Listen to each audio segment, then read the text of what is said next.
Shorts revision series के एक और नए वीडियो में आप सभी का बहुत बहुत स्वागत है।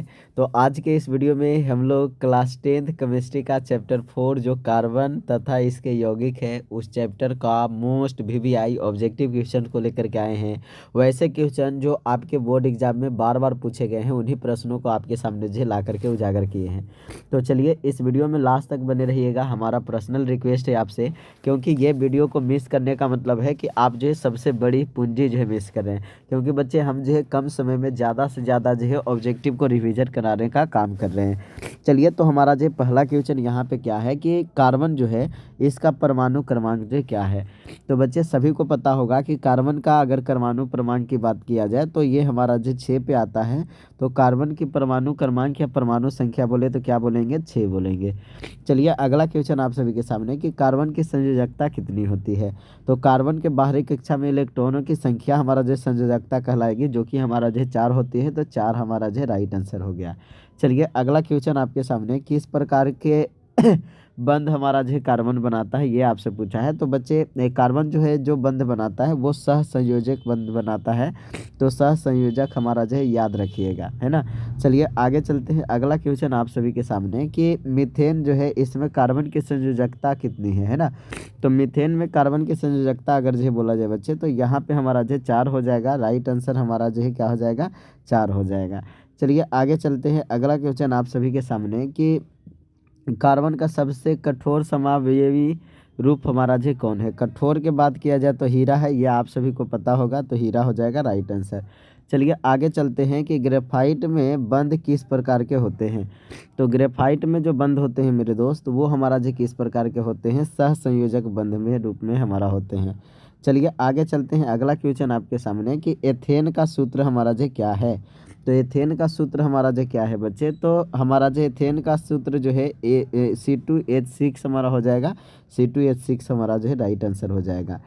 चलिए अगला क्वेश्चन आप सभी के सामने कि एथीन जो हमारा है इसका रासायनिक सूत्र क्या है। तो एथीन का रासायनिक सूत्र क्या है मेरे दोस्तों, बोलिए जल्दी से। तो एथीन अगर जो बोलिएगा तो C2H4 को एथीन बोला गया है। तो एथीन का हमारा जो क्या हो जाएगा, C2H4 हो जाएगा। चलिए आगे चलते हैं अगला क्वेश्चन की ओर कि सबसे सरलतम हाइड्रोकार्बन कौन है। तो सबसे सरलतम हाइड्रोकार्बन की अगर जो बात किया जाए मेरी, तो यहाँ पे हमारा जो है क्या हो जाएगा, मीथेन हो जाएगा बच्चे ना। तो मीथेन यहाँ पे हो जाएगा राइट आंसर, है ना। तो बच्चे सबसे सरलतम हाइड्रोकार्बन कौन है, तो मीथेन हो जाएगा।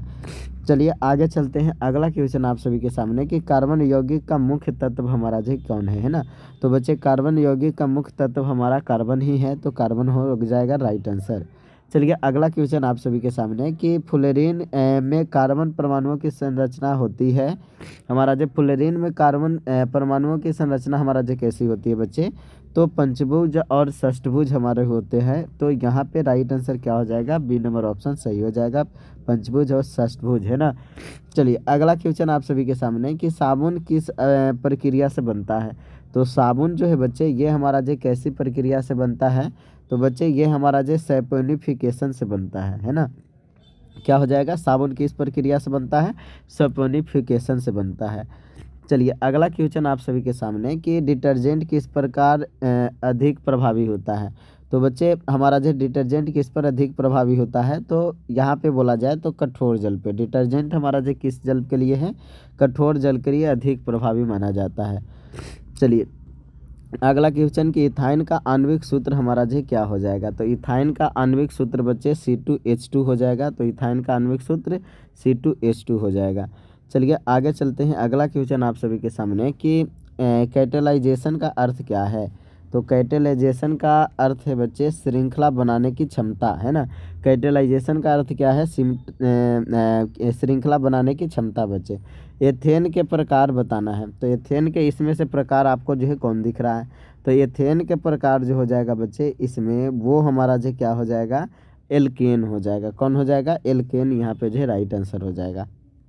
चलिए अगला क्वेश्चन आप सभी के सामने कि एथाइन का प्रकार क्या है। तो एथाइन हमारा जो बच्चे एल्काइन हो जाएगा इसमें, है ना। आइन आइन एन एन हमारा हो गया, है ना। चलिए आगे चलते हैं। अगला क्वेश्चन आप सभी के सामने कि एथेन में कौन सा बंध होता है। तो एथेन में कौन सा बंध होता है बच्चे, बताइए जल्दी से। ये हमारा होता है ना। तो एथेन में कौन सा बंध हो जाएगा, एकल बंध हो जाएगा। कौन सा, एकल बंध हो जाएगा। उल्टा इसमें चलता है, ट्रिपल डबल फिर हमारा जो सिंगल हो जाता है लास्ट में। चलिए तो बच्चे एथीन में कौन सा बंध होता है ये बताइए। तो एथीन में अगर जो बोला जाए तो डबल बॉन्ड होता है ना। एथीन में कितना बॉन्ड, डबल बॉन्ड है ना। ऐसे भी बीच वाला में डबल बॉन्ड होगा। चलिए कार्बन के कितने समयवी होते हैं, है ना। तो बच्चे आप सभी को पता है कि समयवी की बात किया जाए तो कार्बन के 2 होते हैं ना। कितने होते हैं बच्चे, 2 होते हैं। तो कार्बन के समयवी हमारा जो कितने होते हैं, 2 होते हैं। चलिए आगे चलते हैं, कार्बन के समयवी रूप कौन से हैं। तो बच्चे 2 जो रूप है बच्चे, हीरा और ग्रेफाइट माना गया। ऐसे हमारा जो अप्रूप भी इसके पाए जाते हैं, है ना, जो आपको पता होगा। तो चलिए बच्चे यहाँ पे हीरा और ग्रेफाइट जो है राइट आंसर हो जाएगा। चलिए आगे चलते हैं, हीरे की विशेषता क्या है। तो हीरा की विशेषता क्या है बच्चे। तो हीरा की विशेषता के पीछे रीज़न ये है कि ये हमारा जो बच्चे आपको ये इसकी कठोरता है बच्चे ना, कठोरता है ना। ये हीरा में जो कठोरता पाई जाती है, ये सबसे हमारा जो विशेष गुण है इसका। चलिए आगे चलते हैं, अगला आप सभी के सामने क्वेश्चन बच्चे कि ग्रेफाइट की विशेषता क्या है। तो ग्रेफाइट हमारा जो क्या है बच्चे, ये एक्चुअल में विद्युत के चालक करता हमारा जो है। तो इसलिए जो यहाँ पे विद्युत चालकता इसमें जो है गुण हो जाएगा। चलिए आगे चलते हैं बच्चे, अगला क्वेश्चन आप सभी के सामने कि कौन से कार्बनिक यौगिक गैस अवस्था में पाया जाता है ना। तो कार्बनिक यौगिक और गैस अवस्था में पाया जाता है वो कौन है, बोलिए जल्दी से। तो ये मीथेन है बच्चे, है ना। कौन है, मीथेन, है ना। तो कार्बनिक यौगिक और गैस अवस्था में मीथेन है। चलिए आगे चलते हैं कि मीथेन किस प्रक्रिया से तैयार होता है। तो मीथेन हमारा जो किस प्रक्रिया से होता है तैयार बच्चे, हाइड्रोजन और कार्बन की प्रतिक्रिया विधि द्वारा, है ना। चलिए तो क्या हो जाएगा यहाँ पे, हाइड्रोजन और कार्बन की प्रतिक्रिया विधि द्वारा, है ना। चलिए आगे चलते हैं, अगला क्वेश्चन आप सभी के सामने कि एथेन का समान सूत्र क्या हो जाएगा। तो एथेन का समान सूत्र अगर जो आपसे बोला जाए बच्चे, तो ये हमारा जो एथेन का एथेनिन होगा है। चलिए यहाँ एथेन हो जाएगा राइट आंसर। चलिए आगे चलते हैं, अगला क्वेश्चन आप सभी के सामने कि एथीन का सामान्य नाम हमारा जो क्या हो जाएगा। एथीन का सामान्य नाम अगर जो बोले तो एथिलीन कहलाता है बच्चे। क्या कहलाता है, एथिलीन कहलाता है, याद रखिएगा। चलिए एक एथाइन का सामान्य नाम क्या हो जाएगा। तो एथाइन का सामान्य नाम अगर जो बोला जाए तो एसिटिलीन कहलाएगा। क्या कहलाएगा, एसिटिलीन कहलाएगा। एथाइन का सामान्य नाम क्या कहलाएगा, एसिटिलीन कहलाएगा, है ना। चलिए बच्चे आगे चलते हैं, अगला क्वेश्चन आप सभी के सामने कि कौन सा यौगिक जो है ज्वलनशील होता है। तो कौन सा यौगिक जो है ज्वलनशील होता है, बताइए जल्दी से। तो ज्वलनशील यौगिक हमारा जो कौन है, तो बच्चे ये मीथेन जल जाता है। तो मीथेन हो जाएगा राइट आंसर। चलिए आगे चलते हैं, आप सभी के सामने अगला क्वेश्चन कि कौन सी यौगिक जो है गैर ज्वलनशील होती है। तो गैर ज्वलनशील हमारा जो कौन होती है बच्चे, तो यहाँ पे बात किया जाए तो यहाँ पे NaCl है ना। साधारण नमक तो ये जल ही नहीं सकता, है ना। तो NaCl हो जाएगा। चलिए बच्चे अगला क्वेश्चन आप सभी के सामने, कार्बन किस प्रकार के तत्व हैं। तो बच्चे कार्बन किस प्रकार के तत्व हैं, अधातु है मेरे दोस्त, है ना। कार्बन क्या है, अधातु है। यहाँ पे अधातु राइट आंसर हो जाएगा। चलिए अगला क्वेश्चन आप सभी के सामने कि मीथेन में हाइड्रोजन की संख्या कितनी है। तो मीथेन में हाइड्रोजन की संख्या कितनी है मेरे दोस्त, बताइए जल्दी से। तो मीथेन में हाइड्रोजन की संख्या 4 है ना। मीथेन में हाइड्रोजन की संख्या कितनी है, 4 है मेरे दोस्त, है ना। चलिए आगे चलते हैं, एथेन का आणविक वजन लगभग कितना होता है। एथेन का आणविक वजन लगभग जो कितना होता है। तो एथेन का अगर जो आणविक वजन की अगर जो बात किया जाए मेरे दोस्त, तो वो हमारा जो कितना के बराबर, लगभग जो 28 के बराबर होता है, 28 ग्राम के करीब में। चलिए आगे चलते हैं, अगला आप सभी के सामने कि एथेन का रासायनिक क्रिया क्या होती है। तो एथेन के रासायनिक क्रिया अगर जो बोले बच्चे, तो हमारा जो क्या हो जाएगा, हाइड्रोजनेशन बच्चे, है ना। हाइड्रोजनेशन हमारा जो यहाँ पे राइट आंसर हो जाएगा। तो एथेन का रासायनिक क्रिया क्या होती है, हाइड्रोजनेशन होती है। चलिए अगला क्वेश्चन आप सभी के सामने कि एथाइन की विशेषता क्या है। तो एथाइन की विशेषता क्या है बच्चे, ये हमारा जो एथाइन जो है जलती भी है, तो ज्वलनशील होती है, ध्यान में रखिएगा। चलिए अगला क्वेश्चन आप सभी के सामने कि कार्बन के समयवी रूप हीरा ग्रेफाइट में क्या भिन्नता है ना। तो बच्चे ये दोनों में क्या भिन्नता है, बताइए जल्दी से।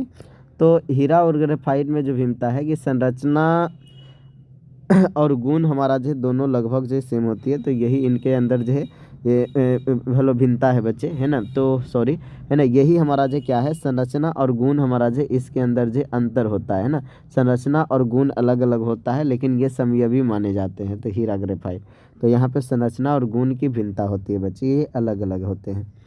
चलिए आगे चलते हैं। कार्बन और इस प्रक्रिया में शुद्ध रूप से प्राप्त होता है बच्चे, तो कार्बन और इस प्रक्रिया में शुद्ध रूप से क्या प्राप्त होते हैं, तो हमारा जो है बच्चे कोयले के अपघटन से हमारा जो है ना, कार्बन और हीरा हमारा जो किससे प्राप्त होता है ना, कार्बन की प्रक्रिया शुद्ध रूप से हमारा जो कोयले के अपघटन से पाई जाती है ना, प्राप्त होती है। चलिए अगला क्वेश्चन आप सभी के सामने कि एथेन के हाइड्रोजन के साथ प्रतिक्रिया से बनता क्या है। तो ये बच्चे एथेन के हाइड्रोजन के साथ जो प्रतिक्रिया से जो बनता है वो एथेन ही बनता है ना, तो एथेन यहाँ पे राइट आंसर हो जाएगा। चलिए अगला क्वेश्चन आप सभी के सामने कि मीथेन का आणविक भार क्या हो जाएगा। तो मीथेन का आणविक भार अगर जो बोला जाए तो 16 हो जाएगा। चलिए आगे चलते अगला आप सभी के सामने, फ्लोरीन का आणविक सूत्र क्या हो जाएगा। तो फ्लोरीन में कार्बन हमारा जो 60 होता है, तो कार्बन 60 हमारा जो यहाँ पे क्या हो जाएगा, राइट आंसर हो जाएगा। चलिए आगे चलते हैं अगला क्वेश्चन आप सभी के सामने कि फ्लोरीन की खोज किसने की है ना। तो फ्लोरीन की खोज किसने की है बच्चे, क्रोतो ने की है, तो क्रोतो यहाँ पे राइट आंसर। फ्लोरीन की खोज किसने की है, क्रोतो ने। चलिए अगला क्वेश्चन आप सभी के सामने कि कौन सा यौगिक जो है पॉलीमर के निर्माण में प्रयुक्त होता है।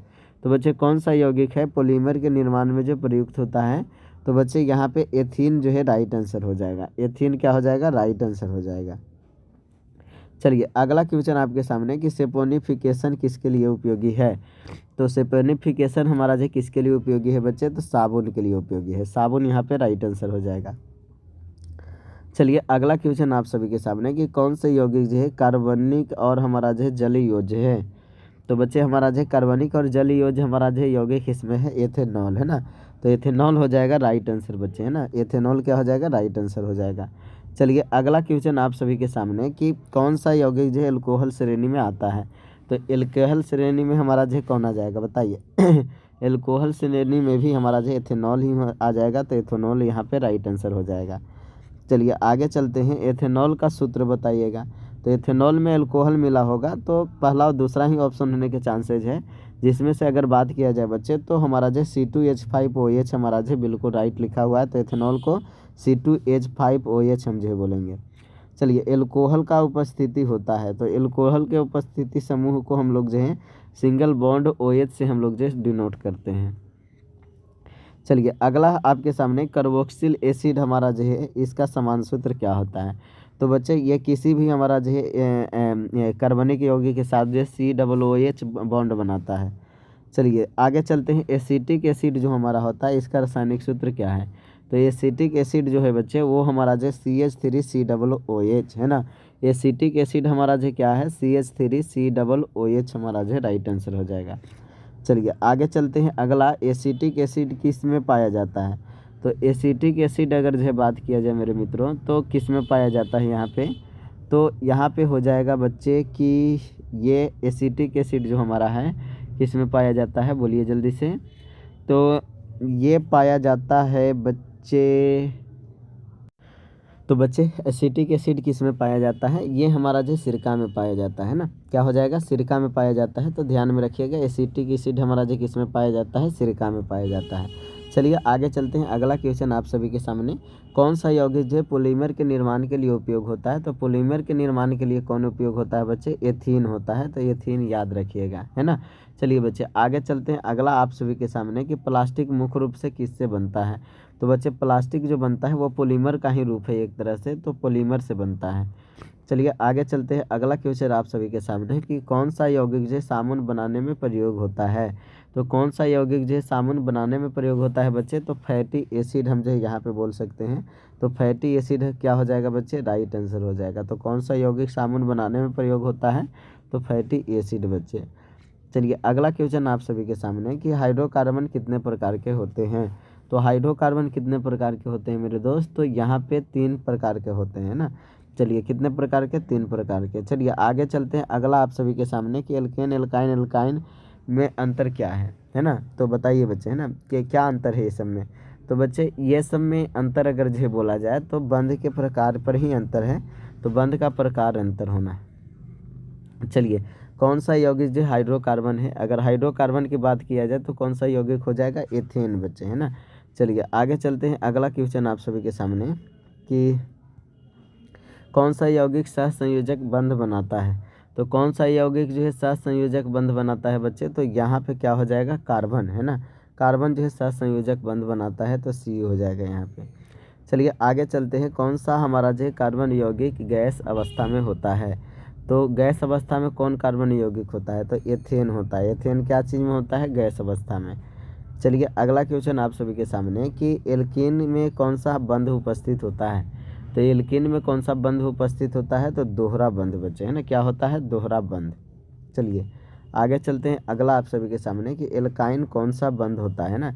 एल्काइन में कौन सा बंध होता है बच्चे, बताइए जल्दी से। तो एल्काइन में जो है त्रिगुण बंध हमारा होता है। चलिए तो त्रिगुण यानी कि ट्रिपल बॉन्ड हो जाएगा। चलिए आगे चलते हैं, अगला क्वेश्चन, कौन सा यौगिक जो है ज्वलनशील है। तो ज्वलनशील आपको पता होगा बच्चे, है ना, कि ज्वलनशील यौगिक इनमें से कौन सा है, एथेन है। एथेन को जला सकते हैं, है ना। चलिए तो एथेन हो गया राइट आंसर। चलिए अगला क्वेश्चन आप सभी के सामने कि कौन सा यौगिक पानी में घुलनशील है। पानी में घुलनशील कौन यौगिक है, बताइए, है ना। तो पानी में घुलनशील यौगिक जो है एथेनॉल है, तो एथेनॉल यहाँ पे राइट आंसर हो जाएगा। चलिए आगे चलते हैं, अगला क्वेश्चन आप सभी के सामने कि कौन सा यौगिक जो है विद्युत चालक करता है ना। तो बताइए कौन सा यौगिक जो है विद्युत चालक करता है, तो ग्रेफाइट यहाँ पे हो जाएगा। ग्रेफाइट राइट आंसर हो जाएगा, है ना। चलिए तो विद्युत के चालक कौन करता है, ग्रेफाइट। चलिए अगला क्वेश्चन आप सभी के सामने कि कौन सा यौगिक सबसे कठोर है। तो सबसे कठोर में हीरा का नाम आता है, तो हीरा यहाँ पे क्या हो जाएगा, राइट आंसर हो जाएगा। चलिए आगे चलते हैं, अगला क्वेश्चन आप सभी के सामने कि कौन सा यौगिक ठोस अवस्था में होता है। ठोस अवस्था में होने वाला यौगिक क्या है बच्चे, तो ठोस अवस्था में हमारा जो पाया जाता है वो पाया जाता है बच्चे हीरा, है ना। हीरा ही हमारा जो ठोस अवस्था में पाया जाता है। चलिए आगे चलते हैं, अगला आप सभी के सामने कार्बन किसके साथ जो बहुलक बनाता है। तो बच्चे ये हमारा जो एल्कीन के साथ बहुलक बनाता है, तो एल्कीन हो जाएगा राइट आंसर। चलिए कार्बन तथा इसके यौगिक से ही क्वेश्चन है कि कौन सा यौगिक कोयले से तैयार होता है ना। तो कोयला से तैयार होने वाला यौगिक कौन है, तो ये तो सिर्फ मीथेन है ना। इसको जलाया भी जा सकता है, तो मीथेन राइट आंसर होगा। चलिए आगे चलते हैं, एल्कोहल की विशेषता क्या है। तो एल्कोहल की विशेषता क्या है मेरे दोस्त, बोलिए जल्दी से। चलिए तो ये हमारा जो है जल में घुलनशील होती है ना। एल्कोहल क्या होती है बच्चे, जल में घुलनशील होती है। चलिए अगला आप सभी के सामने, अगला बच्चे आप सभी के सामने कि कौन सा यौगिक जो है सिरका में पाया जाता है। चलिए सिरका में कौन सा यौगिक पाया जाता है, बताइए। तो सिरका में कौन सा यौगिक पाया जाता है, बताइए। हाँ एसिटिक अम्ल पाया जाता है, ये एसिटिक एसिड बोलेंगे, है ना। चलिए आगे चलते हैं, साबुन किससे बनता है। तो बच्चे साबुन जो है बनता है वो फैटी एसिड से बनता है। किससे बनता है, फैटी एसिड से। तो साबुन किससे बनता है, फैटी एसिड से बनता है। चलिए अगला क्वेश्चन आप सभी के सामने है कि कौन सा यौगिक जो है पॉलीमर का मुख्य घटक है। तो पॉलीमर का मुख्य घटक यौगिक हमारा जो कौन है, एथीन है। क्या है, एथीन है हमारा जो, हाँ, यौगिक पॉलीमर के मुख्य घटक के रूप में। चलिए आगे चलते हैं, कौन सा यौगिक जो है OH हमारा जो समूह रखता है। तो एथेनॉल रखेगा, एल्कोहल ग्रुप का है इसलिए एथेनॉल बोलेंगे यहाँ पे। चलिए आगे चलते हैं, हमारा कि कौन सा यौगिक जो है COOH हमारा जो देता है। तो इसके पहले हम लोग देखे थे कि ये एसिटिक एसिड का हमारा जो एक ग्रुप है COOH, तो COOH एसिटिक एसिड का हो जाएगा। चलिए अगला आप सभी के सामने कि कौन सा ज्वलनशील हल्का गैस अवस्था में पाया जाता है। तो ज्वलनशील हल्का गैस अवस्था में जो पाया जाता है, मीथेन पाया जाता है। तो उम्मीद है बच्चे आज का ये वीडियो अच्छा लगा होगा। अगर अच्छा लगा है तो इस वीडियो के नीचे एक बार कमेंट्स करके फीडबैक ज़रूर दे दीजिएगा। बाकी बच्चे हम अपने तरफ से 100% देने का प्रयास करते हैं। अगर कोई चीज़ भी इधर उधर हो या गलती हो तो इसके लिए हम क्षमा चाहेंगे। हम भी कोई बड़े हम जो है ये बोल सकते हैं माइंडियल आदमी नहीं है कि रिसर्च कर दिए हैं। हो सकता है कहीं भी दिक्कत हो, अपने गुरु समझ के जो है क्षमा कीजिएगा और हमेशा आपको बेस्ट देने का प्रयास करेंगे। इसलिए जो है बच्चे कम समय में ज़्यादा अगर जो करना चाहते हैं तो इसका आप प्लेलिस्ट को भी देख सकते हैं। और जो बच्चा हमारा जो फ्री व्हाट्सएप ग्रुप में भी ऐड न हुए हैं, जा करके ऐड हो जाइए। आपको जो है अभी जो ऐड होने में बहुत ज़्यादा फ़ायदा है, नहीं तो बाद में नहीं बोलिएगा कि सर मतलब जो है पैसा लगता है ना। चलिए बच्चे, तो मिलते हैं अगले वीडियो में अगले नए अंदाज के साथ। इन नंबर को सेव करके सक्सेस स्टार इंस्टीट्यूट से मैसेज कर दीजिएगा। बाय बाय बच्चे, बाय। कमेंट्स कर देना अभी जा करके, कर रहे हैं ना कमेंट्स, कर